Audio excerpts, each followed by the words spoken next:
Dampak penjajahan bangsa Eropa terhadap bidang politik. Yang beranggota Agung Mulyadi, Ahsan Nabil, Ayrin Agni, Alif Iqbal, Arya Wiguna, Bayutri, Cika Juwana. Dampak penjajahan Eropa terhadap kondisi politik Indonesia. Yang pertama, masa pemerintahan Dendles serta Raffles sudah meletakkan dasar pemerintahan yang modern. Yang kedua, para bupati dijadikan pegawai negeri dan digaji, padahal menurut adat istiadat kedudukan bupati adalah turun-temurun dan mendapat upeti dari rakyat. Yang ketiga, bupati dijadikan alat kekuasaan pemerintah kolonial. Yang keempat, raja yang dahulu berdasarkan garis keturunan sekarang menjadi sistem kepegawaian. Lalu, Jawa dijadikan tempat pusat pemerintahan dan pembagian menjadi wilayah prefektur.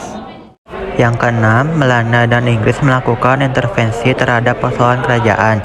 Contohnya tentang pergantian tahta kerajaan sehingga imperialis mendominasi politik Indonesia yang mengakibatkan peranan elit kerajaan berkurang dalam politik dan kekuasaan pribumi bahkan bisa runtuh.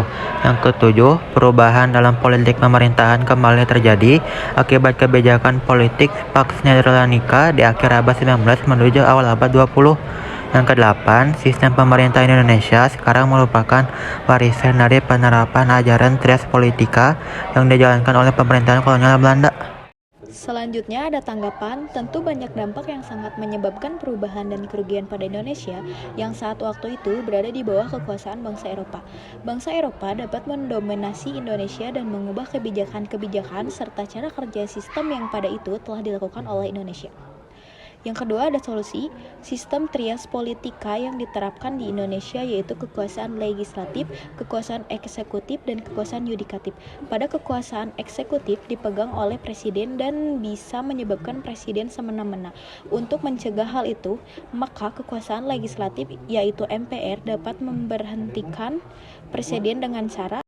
Yang pertama, pasal 7A UUD 1945 yang berbunyi presiden dan atau wakil presiden dapat diberhentikan dalam masa jabatannya oleh Majelis Permusyawaratan Rakyat asal-usul Dewan Perwakilan Rakyat, baik apabila terbukti telah melakukan pelanggaran hukum berupa pengkhianatan terhadap negara, korupsi, penyuapan, tindak pidana berat lainnya, atau perbuatan tercela, maupun apabila terbukti tidak lagi memenuhi syarat sebagai presiden dan atau wakil presiden.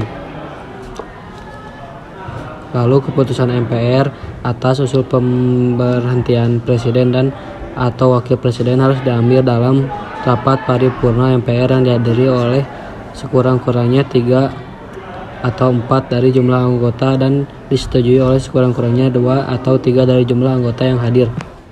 Kesimpulannya, jadi kita dapat mengetahui dampak-dampak yang terjadi saat masa penjajahan Eropa terhadap sistem politik Indonesia. Bangsa Eropa sangat memengaruhi sistem politik dan dapat memanfaatkan Indonesia yang pada waktu itu di bawah kekuasaan mereka. Sekian dari kelompok 1, terima kasih.